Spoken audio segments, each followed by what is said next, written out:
Bonjour à tous, vous l'avez probablement noté, le 6 juin prochain, nous commémorerons le 70e anniversaire du débarquement en Normandie. La Manche est mobilisée pour l'événement avec la fameuse Utah Beach et puis cette commune, Sainte-Mère-Église, la première commune libérée de France. Il y a 3 ans, nous avions rendu visite aux religieuses installées, à peine installées à la Maison de la Paix à Sainte-Mère-Église. Eh bien, l'un de nos journalistes est allé à nouveau à leur rencontre pour recueillir leur témoignage de prière pour la paix. Nous recevons sur notre plateau le nouvel évêque de Coutances et Avranches, Monseigneur Le Boulch, bonjour. Bonjour. Vous avez été ordonné le 27 octobre dernier en la cathédrale de Coutances. Un bref mot peut-être sur ce territoire de la Manche, près de 500 000 habitants. C'est un territoire qui a gardé un caractère rural fort, marqué aussi un peu par la pêche, par le secteur nucléaire de la Hague. En quelques mots, qu'est-ce que vous découvrez comme réalité ecclésiale et puis aussi du territoire? Des distances importantes, puisque Cherbourg, tout là-haut, avec des disparités quand même très, très grandes entre les populations, entre la sensibilité, notamment entre le nord et le sud. Je ne cesse d'entendre cette différence entre le nord et le sud. Alors on est comment dans le nord et on est comment dans le nord? Je ne sais pas, mais en tout cas ça paraît loin les uns pour les autres. Alors on essaye de se rapprocher, parce que Coutances c'est quand même un peu au centre, en sorte du département, un pays extrêmement attachant par la beauté de ses paysages. On en verra sans doute quelques images. Je trouve vraiment que c'est la campagne, comme la côte, tout ça, il y a de très très beaux sites. Oui. Et puis attachant par les personnes qui y vivent, une grande simplicité de relations, je trouve. Enfin, oui, des gens vraiment avec qui on peut se lier, je crois, d'amitié de façon durable et sans trop de difficultés. On dit que les Normands, dans ce coin-là de la Normandie, sont plutôt taiseux. Oui, mais c'est ce qu'on m'avait dit, et j'ai dit aux prêtres quand je les ai rencontrés qu'ils m'avaient dit eux-mêmes qu'ils étaient plutôt réservés, et j'ai pas eu vraiment cette impression. Peut-être que je viens aussi d'une région qui n'est pas non plus très, très expansive. Oui. Un mot d'ailleurs, vous êtes originaire des Côtes d'Armor, vous êtes un Breton en Normandie, vous avez passé le Couesnon. Un voisin, oui, sans récupérer le Mont-Saint-Michel, c'était l'inquiétude des uns et des autres, mais non. Baptisé à Loudéac, peut-être quelques mots sur votre parcours, un temps vicaire à Saint-Brieuc, aumônier de collège et de lycée. Vous avez été surtout vicaire épiscopal chargé de la pastorale des jeunes pendant de longues années, 93 à 2005, ça fait 12 ans. Oui. Et puis curé à Lannion pendant 8 ans avant d'être arraché, si je puis dire, à la Bretagne par le pape François d'une certaine manière. Il est vrai que je suis très attaché à mon pays d'origine, et notamment le Trégor, enfin Loudéac bien sûr, où je suis né, où j'ai passé pas mal d'années en famille. Et puis le Trégor que j'ai découvert un peu après, qui est vraiment une région magnifique, très typée, avec beaucoup de richesses. Voilà, donc je me suis beaucoup plu dans tous les ministères qui m'a été donné de vivre. La pastorale des jeunes, évidemment, c'était un challenge. J'étais encore très jeune, j'avais 33 ans, et le père Fruchot, que j'estime beaucoup, m'a fait confiance. L'évêque de Saint-Brieuc et Tréguier. Voilà, et m'a confié coordonner cette pastorale des jeunes en étant vicaire épiscopal. C'était pas rien, mais ça, il a fallu créer beaucoup de choses et avec beaucoup d'enthousiasme. Et vraiment, je suis très heureux d'avoir vécu tout cela et d'avoir contribué à faire que les jeunes soient peut-être mieux reçus dans l'Église et que le lien entre les générations, ce qui me tient toujours à cœur, soit vraiment vivant. Et puis il y a eu le Trégor, la conduite d'une paroisse. J'aspirais beaucoup à cela et c'est vrai que ça m'a beaucoup plu. Ordonné évêque le 27 octobre dernier, donc en la cathédrale Notre-Dame de Coutances, par Monseigneur Descubes. Il y avait également Monseigneur Moutel, Monseigneur Lalanne, votre prédécesseur. Oui. Vous aviez quoi dans le cœur à ce moment-là? Beaucoup d'émotions, un sentiment qui me dépasse, d'un don qui m'est fait, d'une charge qui m'est confiée dans le Christ. Donc le sentiment à la fois d'une grande petitesse, parce que la tâche n'est pas facile, mais d'une profonde confiance dans l'esprit et dans le Christ qui anime et qui fait vivre son Église. Et cette ordination était pour moi très, très belle. J'ai senti, comme un passage de témoin d'un peuple à l'autre. Ça, c'était très fort, parce que les Bretons sont venus en nombre, et puis ils ont claqué des mains. Enfin, vous savez, le Trégorois est assez chaleureux dans son expression. Et je crois que les gens du diocèse de Coutances ont senti un peu ce don un peu amical d'un peuple à l'autre. On vous le confie, on l'aimait bien, on vous le confie, prenez-en soin, disait-il. Les autres, on est content de l'avoir aussi. Donc j'ai eu le sentiment vraiment de passer d'un peuple à un autre. C'est important pour un évêque d'être porté. Oui, évidemment, parce que l'évêque, il vit pour son peuple. Et de sentir ce peuple-là, pour moi, ça a été un don extraordinaire. Il y avait déjà une communion qui me précédait finalement, et que j'essaye de ranimer, d'animer, d'insuffler en permanence, puisque c'est un peu quand même le rôle de l'évêque. Et puis il y a cette phrase de l'Évangile qui vous a beaucoup habité. Mon joug est facile à porter. Hein. Et mon fardeau léger, oui, elle m'a habité, parce que le jour où j'ai compris que le nonce à Paris m'appelait à devenir évêque, c'est cette phrase qui était dans l'Évangile du jour, hein, et qui correspondait très très bien au sentiment que j'avais, d'être un peu alourdi par la tâche et la responsabilité qui s'apprêtait à m'être confiée. Et en même temps, cette confiance, j'ai toujours dit oui à ce que l'Église me demande, parce que pour moi, c'est une forme de libération intérieure grande. C'est pas moi qui cherche à imposer un projet, à me construire d'une quelque manière. Je réponds simplement à l'appel, et je crois que ça donne un peu de sérénité dans le ministère. Vous allez nous raconter un peu justement comment vous prenez cette charge épiscopale à Coutances et Avranches. Je le disais tout à l'heure, le 6 juin 1944, il y a 70 ans, 150 000 hommes débarqués par air, par mer dans la Manche, le jour J qui a marqué le début de la bataille de Normandie. Les vétérans encore vivants sont peu nombreux, aujourd'hui sont de moins en moins nombreux. C'est peut-être d'ailleurs pour ça que cette commémoration va prendre une dimension particulière cette année. Je vous l'annonçais tout à l'heure, nous avons retrouvé les religieuses installées à Sainte-Mère Église. Elles sont installées là dans la Maison de la Paix. Il n'est pas toujours simple de vivre sur ce lieu de mémoire et de manifester l'enjeu de prière pour la paix. On regarde.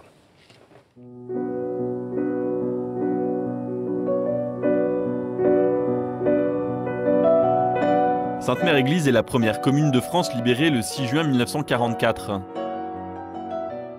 Ce village de 1600 habitants accueille chaque année 500 000 touristes. Nombre d'entre eux pratiquent le tourisme de mémoire. Ils découvrent les plages du débarquement et les vestiges de la guerre.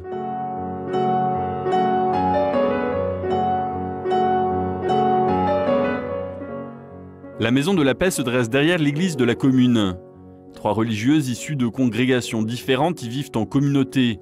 Elles sont 2 françaises et 1 allemande. Une américaine devrait bientôt les rejoindre.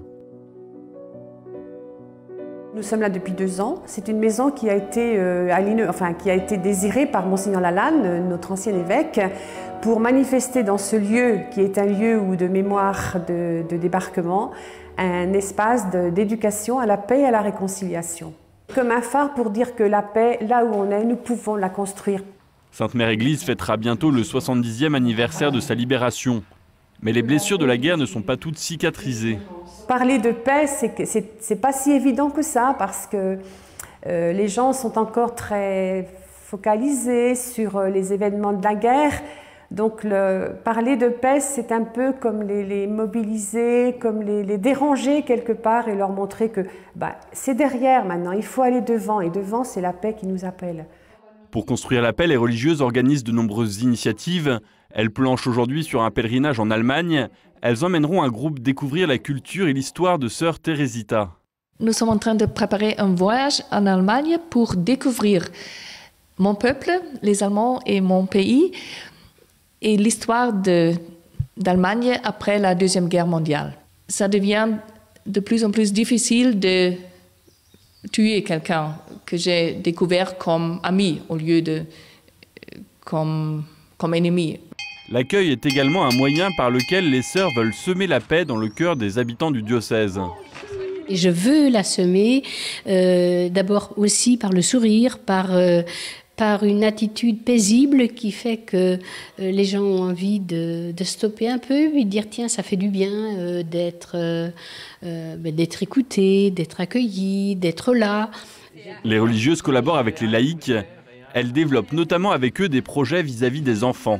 Les jeunes générations qui n'ont absolument pas connu la guerre, on les voit au moment des fêtes du 6 juin, ils sont habillés en soldats, ça s'est transformé un petit peu en folklore. Dans les musées, vous avez déjà, on vend des tas de petites armes, de jouets, ne serait-ce que pour les enfants ou autres, et on essaie au contraire avec les sœurs de sensibiliser les enfants, les plus jeunes, à justement voir autre chose que tout à travers le jeu à travers des armes. Dans cette grange, des enfants ont participé à un atelier. Ils ont dessiné des colombes de la paix à partir de la silhouette de leurs mains. La première chose, me semble-t-il, c'est d'abord de voir et de comprendre quels sont leurs propres centres d'intérêt aujourd'hui, pour qu'ils puissent découvrir qu'en fait, la vie Eh bien, c'est lorsqu'on est ensemble, heureux, dans la paix, dans la justice, dans la bonne entente, dans la fraternité. Et pouvoir leur faire découvrir ça, c'est gagner pour leur avenir et pour l'avenir du monde. Délivre-nous, Seigneur, de tous les conflits.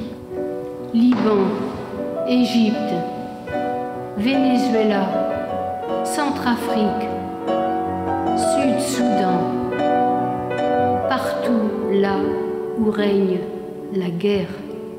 C'est dans la prière que les sœurs trouvent la source de la paix. Au fil des offices, dans l'Église, elles intercèdent pour les pays encore en conflit.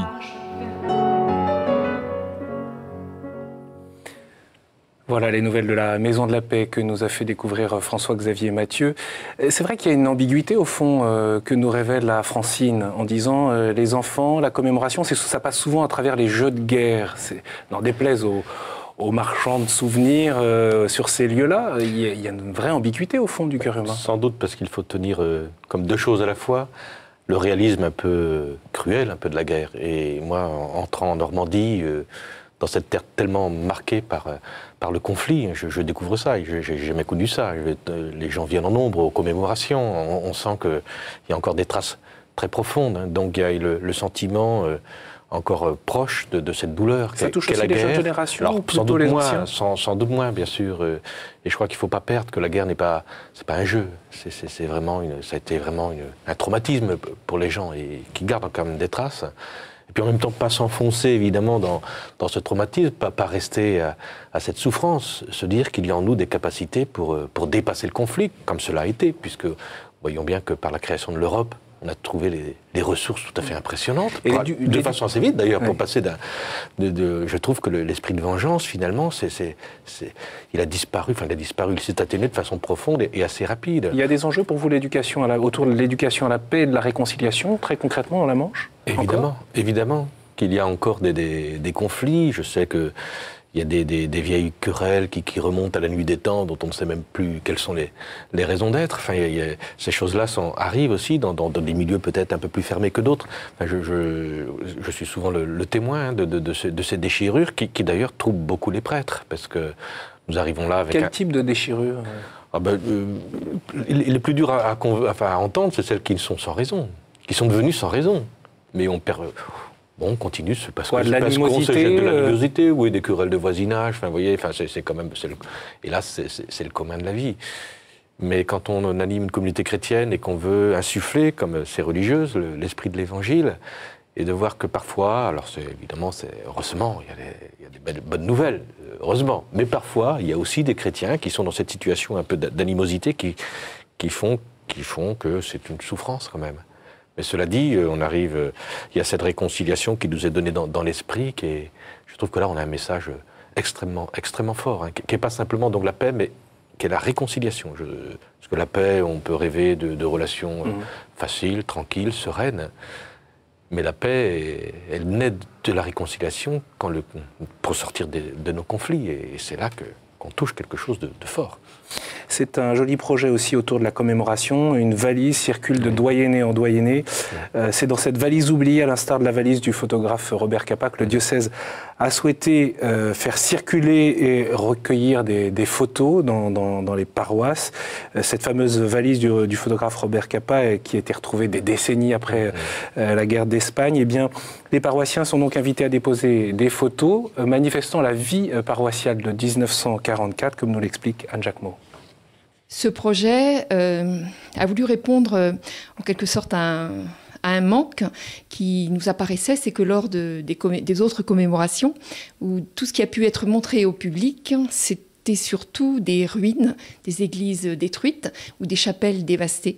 Et on s'est dit on a pensé qu'il y avait peut-être des traces oubliées de la vie de l'Église, qui n'est pas bien sûr seulement des pierres, mais qui est aussi des pierres vivantes. Donc l'Église, ce sont aussi ces personnes, ces hommes et ces femmes, ce peuple de Dieu qui la constitue, qui la fait vivre au jour le jour. Donc, l'idée de ce projet, c'est de collecter cette mémoire oubliée en photographie, donc d'inviter les personnes de toute la Manche, de tout le diocèse, qu'elles soient proches de l'Église ou non.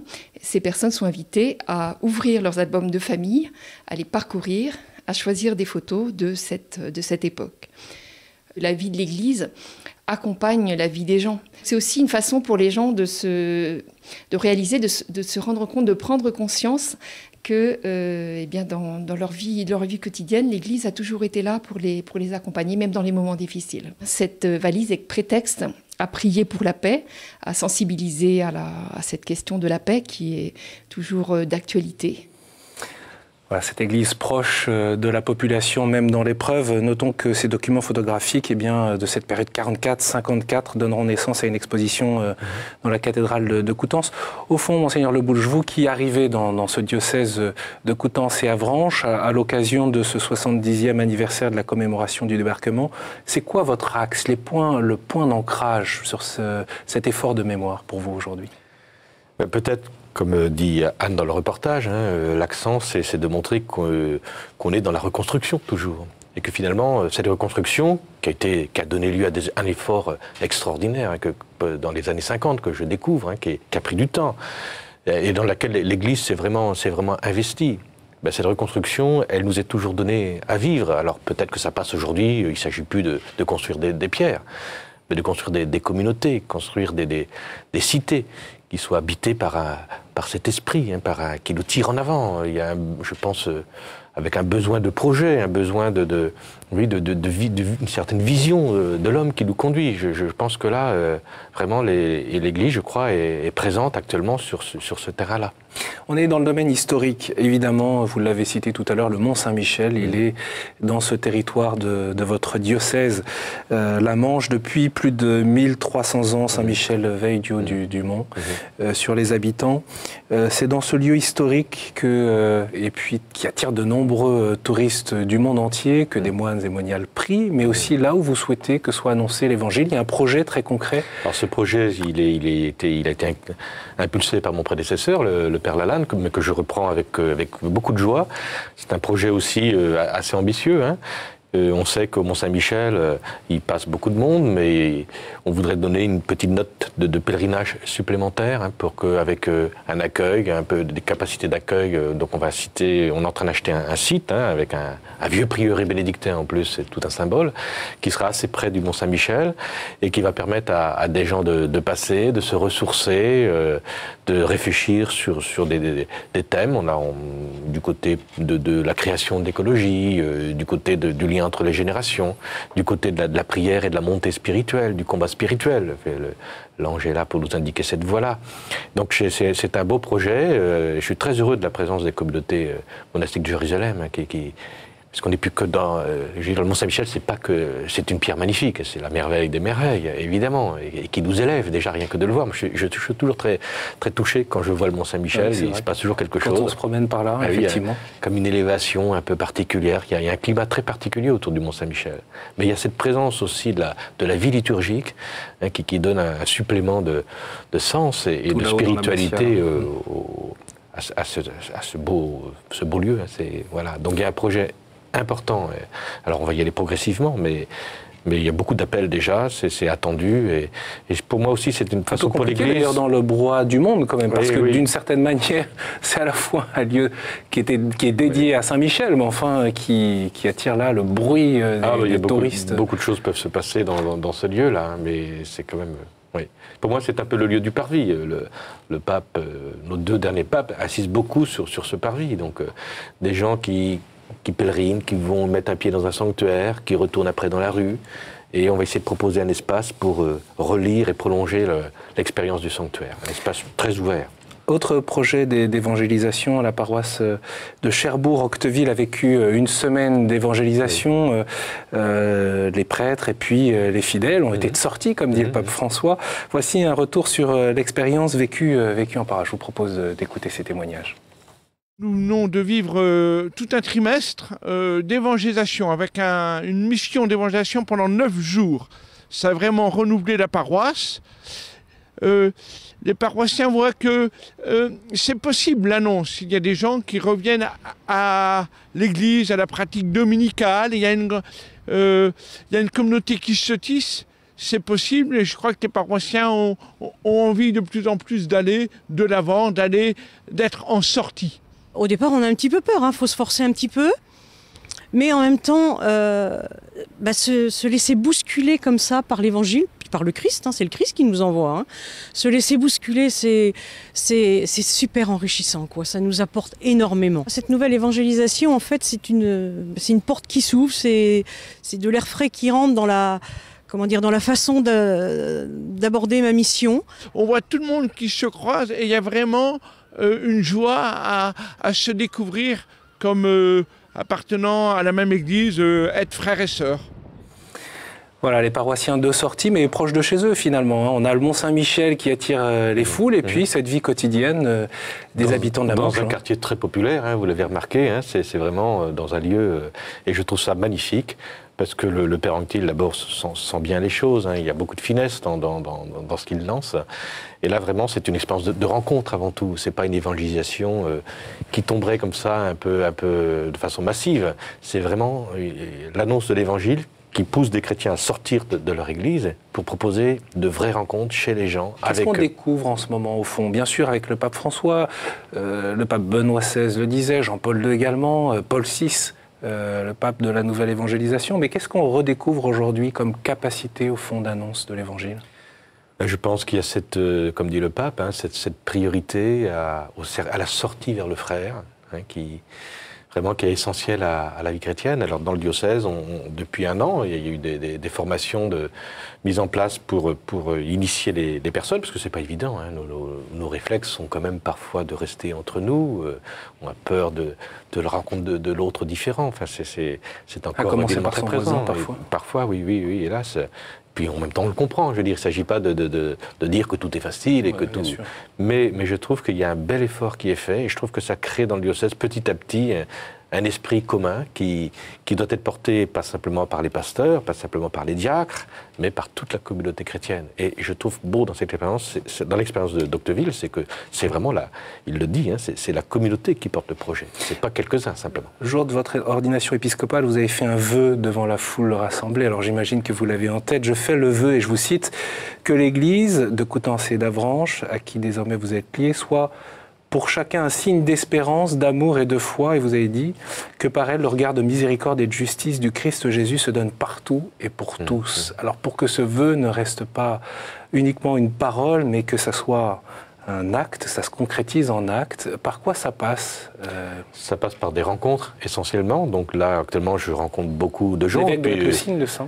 Évidemment. Si l'évêque, si celui qui essaye de donner l'impulsion n'est pas lui-même habité par ce grand désir, les choses seront beaucoup plus difficiles. Donc j'essaye d'incarner ça comme je peux, avec mes qualités, et puis aussi mes faiblesses et mes défauts, mais bon. Vous avez le goût de la relation, dit-on, et aussi cet attachement aux pauvres, aux petits, aux tous. Personnes humbles. Je veux faire place à chacun, en moi et dans l'Église. Et je trouve que le message est bien reçu. Je sens que déjà une forme de connivence avec beaucoup de chrétiens. Et voilà, donc c'est plutôt. Je trouve que les premiers mois me semblent encourageants, même si évidemment tout n'est pas toujours simple et qu'il y a des questions difficiles à régler. Qu'est-ce qui vous frappe le plus dans ces premiers mois, au fond, en tant qu'évêque? La simplicité de l'accueil. Je trouve que je veux dire que je ne pense pas que les Normands soient on n'est pas sur du faux, on est sur des paroles vraies. Alors, elles sont parfois peu nombreuses, c'est vrai, mais c'est parce qu'elles sont vraies.